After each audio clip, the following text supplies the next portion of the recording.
Welcome to the Real Estate Espresso Podcast, your morning shot of what's new in the world of real estate investing. I'm your host, Victor Menashe. Today's show, we're looking at the economic indicators of recession, and they are starting to trickle in all over the place. We're seeing ballooning inventories in multiple sectors of the economy. When times are good, suppliers increase production to meet the rising demand. But as always, they get a little ahead of themselves. The auto industry sold 17.3 million vehicles in the United States last year. Frankly, some of that consumption was the result of major storm damage from settling insurance claims from late 2017 and from 2018, as opposed to true economic demand for new cars. Demand peaked 3 years ago at 17.55 million cars and trucks. And today, inventories on dealers' lots sit at 3.95 million vehicles. That's nearly 11 weeks of inventory. Industry considers 30 days of inventory to be healthy. However, if you consider that the current forecast for 2019 is for less than 17 million vehicles to be sold, if we see a drop in demand, like is expected, we're sitting on close to 3 months of inventory. General Motors already announced the closure of 5 plants across North America, and Ford is also reporting a 27% drop in operating income for 2018.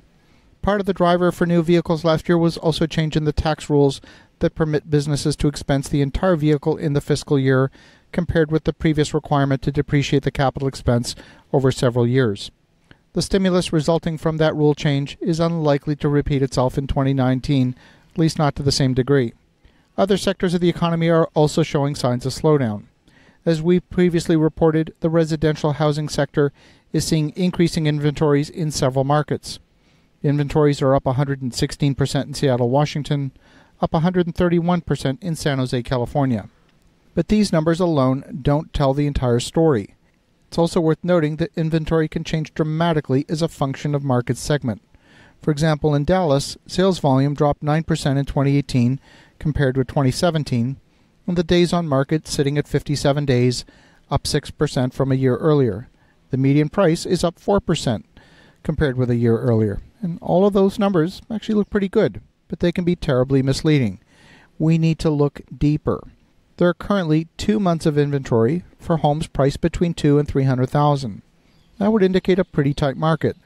But if you look at homes priced over $1 million, there's 7.5 months of inventory on the market. And the market averages describe a very small number of homes that truly exist in the market. The further you get from the median, the picture is dramatically different. The Federal Reserve came out this week and said they'll be holding the line on interest rates until the second half of the year.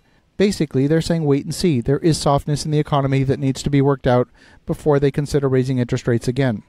You have Britain in a full-blown contraction. It's largely driven by the whole Brexit uncertainty. The cloud of what's going to happen looks like it's going to take a lot more time to resolve. Prime Minister May has survived a non-confidence vote and has indicated she will renegotiate the terms of Brexit with the European Union after the original deal was resoundingly defeated in the British Parliament. The EU said they're not willing to renegotiate. Calls for a second referendum are starting to get louder. Italy reported economic numbers for the fourth quarter. They reported the second full quarter of economic contraction, putting them technically into recession territory. France also showed contraction in Q4, and December retail sales across Europe had their largest one-month drop since 2011. In the tech sector, Apple and Samsung have both reported significant drops in sales volumes for cell phones. Even in China, we're starting to see signs of slowdown.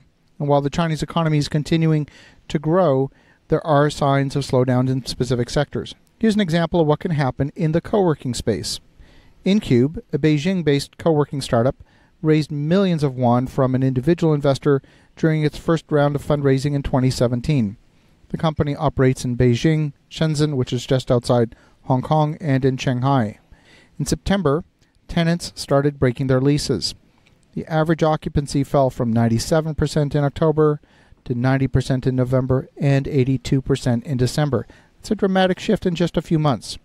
In the world of economic slowdown, you want to pay very close attention to a few key metrics. Number one, you want to make sure you can handle the debt service. That could mean reducing leverage before you get into trouble. Selling a few assets and sitting on some cash might be a good strategy in the short term. Number two, pay very close attention to the laws of supply and demand. You've heard me beating the drum of supply and demand for a long time now. And if you're going to do business in the Dallas housing market, for example, Stay in the low price segments where there's very small inventory and there's an excessive demand. Means staying definitely below the $400,000 price point, and don't touch anything in the luxury segment, at least for the next while. As you're thinking about that, pay close attention to what's happening in the market cycle. It could affect the outcome. Have an awesome rest of your day. Go make some great things happen. I'll talk to you again tomorrow.